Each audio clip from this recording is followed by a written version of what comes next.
kwentong ito ay hango sa totoong buhay. Karanasan ito ng isa sa mga katrabaho ko sa ABS-CBN, si Pen. Taong 1998, Donsol, Bicol.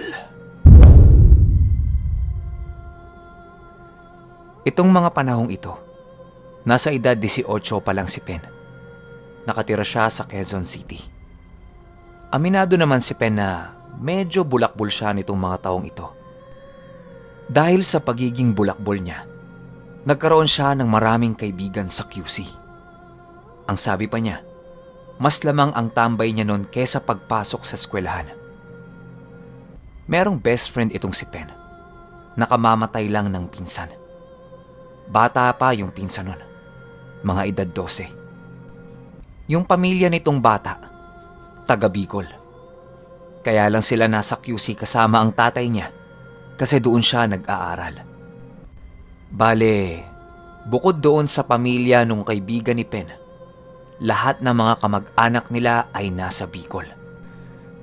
Gawa nang wala naman silang gaanong kamag-anak na nasa QC, napagdesisyonan ng tatay nito na ibiyahe ang bangkay ng anak niya sa Bicol para doon ganapin yung lamay.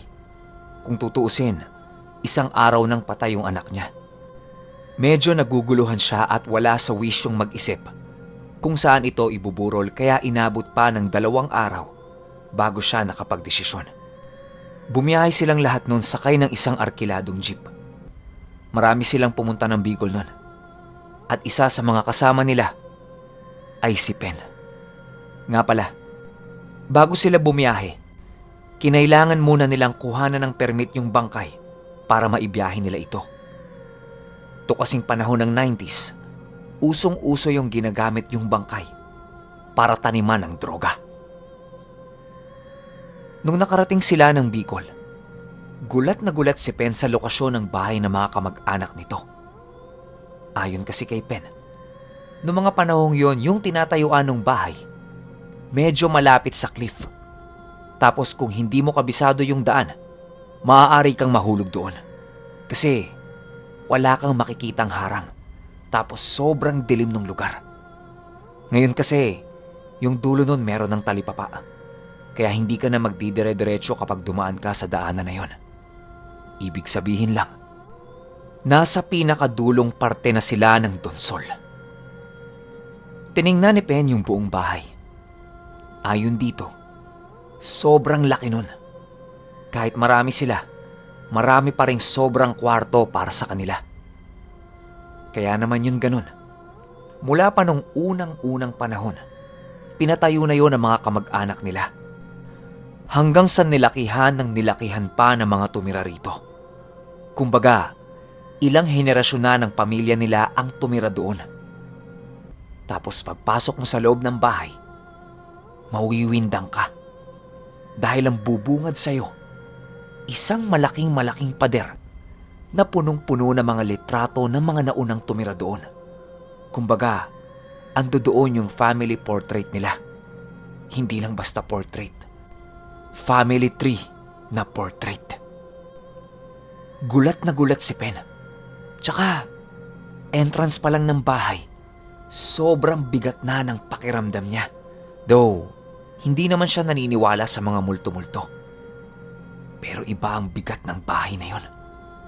Tapos alagang-alaga yun. Malinis, nakaayos yung mga gamit. Pero ang nakakapagtaka, 2 lang ang nakatira doon. 2 kapatid nung nanay ng namatayan. Sila ang nag-aalaga ng bahay. Nung nanay kasi nung namatayan, medyo malapit sa bahay nakatira. Ando doon kasi yung mga negosyo nila. Siya lahat ang nag-aasikaso. Unang gabi, inasikaso muna nila yung pwesto ng paglalamayan ng bata. Hindi yung ginanap doon sa malaking bahay. Doon sa bahay na mag-asawa ginanap yung lamay. Hindi naman alam nila Pen kung bakit doon yun ginanap. Habang nasa lamay sila, pinag-uusapan nila kung saan sila matutulog. Sabi nung iba, doon na lang sa mismong lamayan. Tapos yung iba sa jeep. Nagulat sila kasi sabi nung nanay ng namatayan, lahat-lahat sila matutulog doon sa malaking bahay. Maraming kwarto yon at kasyang-kasya sila doon. Pero merong 2 kwarto doon sa second floor na nakalak. Walang pwedeng matulog doon. Gawa ng yon ang kwarto nung pinakaunang may-ari nung bahay. Tapos sa katapat na kwarto nun, music room nun, merong malaki at lumang-lumang piano doon. Kaya kahit ilang saling pamilya na silang tumira doon, hindi na nila pinakwartuhan yon kahit kanino. Binubuksan nila yon kapag lilinisin lang. Maliban doon, wala nang dahilan pa para buksan yon. Lahat naman sila sumang-ayon. Ang sabi na lang nila, sa first floor na lang sila matutulog. Meron naman malaking kwarto doon na merong 2 kama. Tapos katabi pa nun CR. Ang pangit lang sa pwesto nila nun, sa tapat mismo ng CR, hagdanan papunta sa second floor at third floor. Tapos kita mo yung kwarto doon na kinukwento nung nanay. 2:00 ng madaling araw. Halos antok at pagod na yung iba. Gawa ng galing pa sila sa malayong biyahe, nag-asikaso sa pag-setup ng lamay, tapos nag-inuman pa. Nagkayayaan na silang umuwi doon sa malaking bahay para makapagpahinga na. Doon sa sinasabing malaking kwarto sa first floor, merong 2 malaking kama. Isang merong foam, tapos yung isa katre lang. Pero pwede naman tulugan kung hindi ka maarte. Doon sa kwarto, 4 na silang natulog. Pero doon lang sa kama lahat. Walang natulog doon sa katre. Tapos sa labas naman sila Pen. 6 sila doon. Nung natutulog na sila, hindi mapakali si Pen kasi pakiramdam niya, lahat ng nasa portrait doon sa dingding, nakatitig sa kanya. Yun bang, bawat magpapalit siya ng pwesto, napapatingin siya doon sa mga portrait. Tapos iba yung lamig. Tumatagos sa kumot. Ang masakit pa nun, lahat ng kasama niyang natutulog sa labas, naghihili ka na. Siya na lang yung naiwang gising. Dahil hindi siya mapakali, naisip niyang lumipat na lang na mahihigaan. Doon na lang siya sa loob ng kwarto, sa may katre. Sobrang dilim ng buong bahay.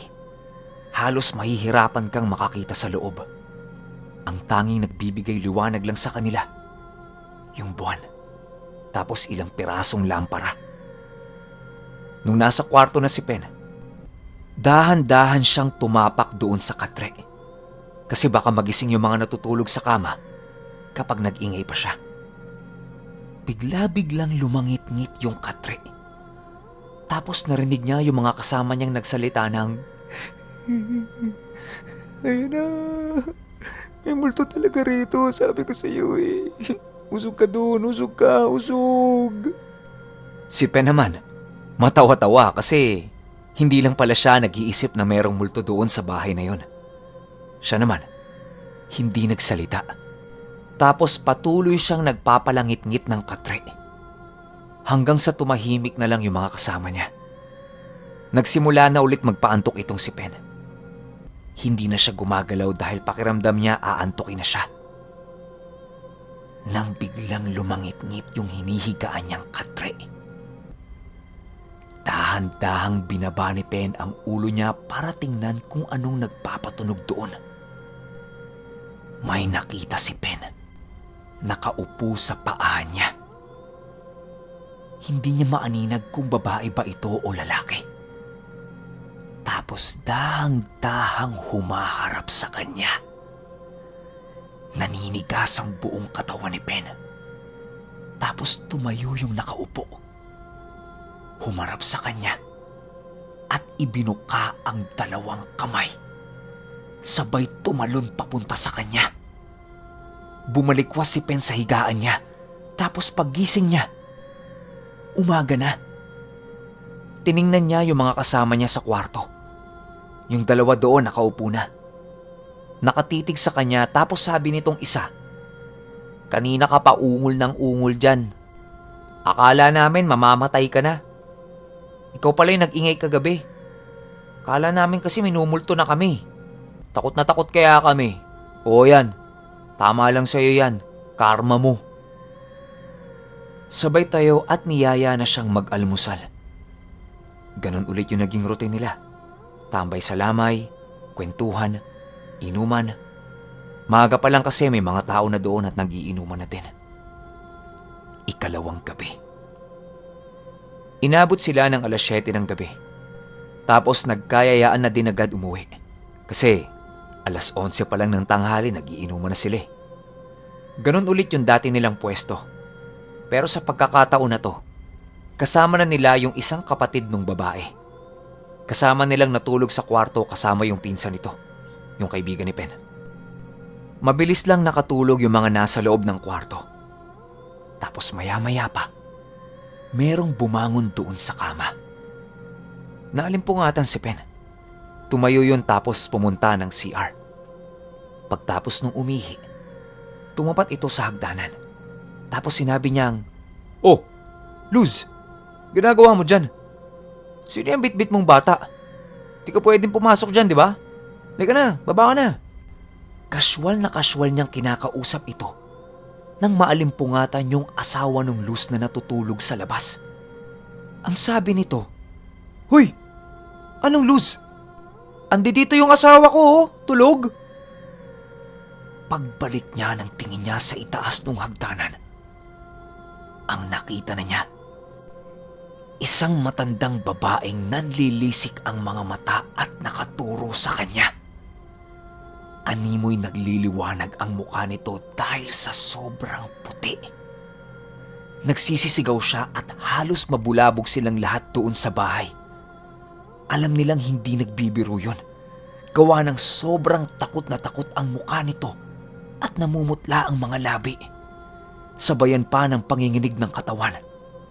Yun pala ang unang beses niyang nakakita ng multo. Hindi maipaliwanag yung takot sa mukha nito.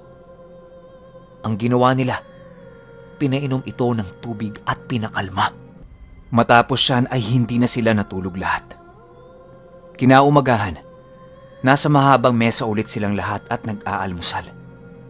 Doon na nagsimulang magkwento yung kapatid nung nanay ng namatayan. Ayon dito, yung nakita ng kasamahan nila sa hagdanan, nanay nila yon. Tapos yung karga-karga nitong bata, pinakabunso nilang kapatid na namatay agad. Gawa ng nakunan ang nanay nila noon habang nasa sinapupunan pa lang ito. Marami pang kinuwento ito tungkol sa bahay nila. Tapos lahat sila napatigil sa pagkain nung binanggit nito na yung puntod nung pinakaunang tumira doon kasama ng buong pamilya nito ay nakalibing lang sa likod ng bahay nila. Malawak kasi ang lupain na nasasakupan nito. Kaya pala nagtataka si Penon dahil doon sa likod ng bahay may nakikita siyang malalaki at magagarang bato. Para bang mga malalaking marmol na pinong-pino ang pagkakagawa. Yun pala, yun yung mga puntod ng mga naunang tumira sa bahay na yun. Magtatagal pa sila ng 5 araw sa bahay na yun. Naisip nila, gabi-gabi silang merong mararamdaman. Kaya napagplanuhan nilang lahat. Total naman kumpleto sila sa lamesa nun. Sabay-sabay lahat sila pupunta ng lamay. Tapos sabay-sabay din lahat magsisiuwian sa bahay. Magpapakalasing sila ng sobra-sobra sa lamay para lahat sila pag uwi dun sa bahay, bagsak na. Mula nang gawin nila yan, 2 gabing wala silang naramdaman. Hanggang sa sumapit ang pang-5 gabi. Lahat sila lasing na lasing. Umuwi para matulog na. Nung natutulog na sila, naalimpungatan si Pen. Nakalimutan niyang umihi bago matulog. Ipon na ipon yung ihi niya. Kahit ihing-ihi na siya, pinipigilan niya dahil sa takot. Kaso wala na. Sasabog na yung pantog niya eh. Ang ginawa niya, dire-diretso siya sa CR. Wala siyang ibang iniisip kundi makatapos kaagad ng pag-ihi. Kaso nga lang, ipon na ipon yung ihi niya. Kaya ang tagal niyang mag-CR. Maya-maya pa, narinig niya na merong pumindot doon sa piano na nasa second floor. Hindi niya pinansin at nagmamadali na siyang umihi. Tapos tumunog na naman. Sunod-sunod na pagtunog yung narinig niya. Tapos nawala yung tunog. Dahan-dahang nakaramdam ng kilabot si Pen sa katawan niya. Nang may narinig siya sa likod niya na,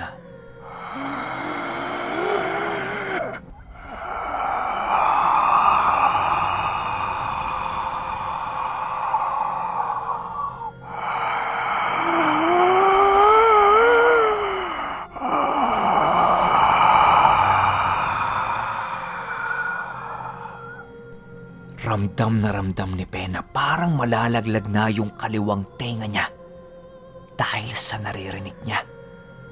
Bukod pa ron, sobrang init nung binubuga nito. Tumakbo si Pen at tumalon sa kama. Nagtalokbong kaagad siya ng kumot. Wala na siyang pake kung magising pa yung mga kasama niya sa kama. Pero, hindi na makatulog si Pen. Inalis na niya yung talukbong.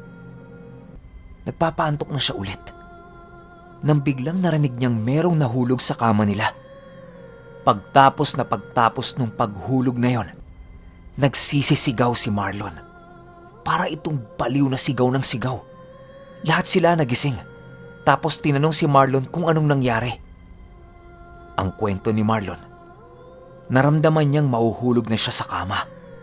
Nung nasa kalagitnaan na siya ng pagbagsak niya, nagising siya. Tapos tinukod niya yung kamay niya para hindi tumama yung mukha niya sa sahig. Natatawa-tawa pa siya nung babangon na siya. Pagtingin niya sa ilalim ng kama, merong matandang lalaki ang nakadapa at nakatitig sa kanya.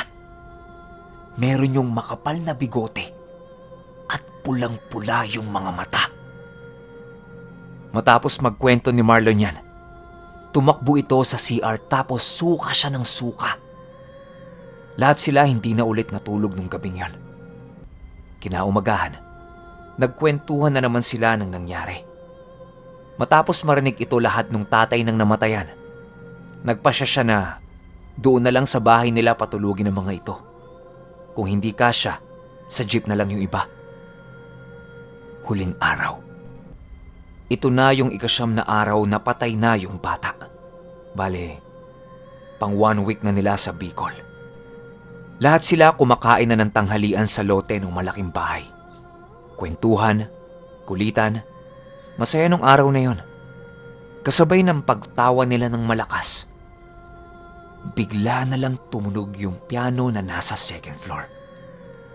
Yung tunog nun mapayapa. Lahat sila natigil sa pagkain at pagsasalita. Nakaramdam sila ng kilabot. Tapos maya-maya pa, lahat silang nandoon sa mesa. Merong narinig na boses at nagsalita ito ng, "Nay? Nanay? Nay!"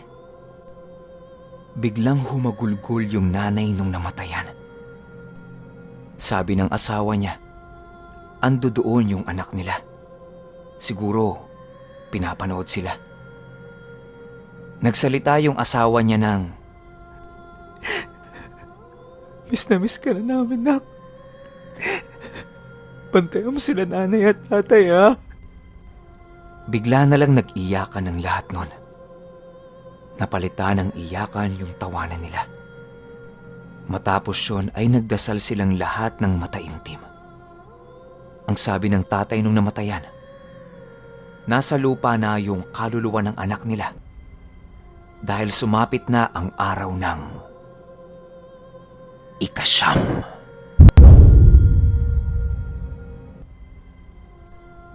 Okay, opinyon ko sa kwento. Alam nyo, merong katulad na kwento to sa pamilya namin. Yun naman yung kay Tito Jerry. Sa papa ko yun eh.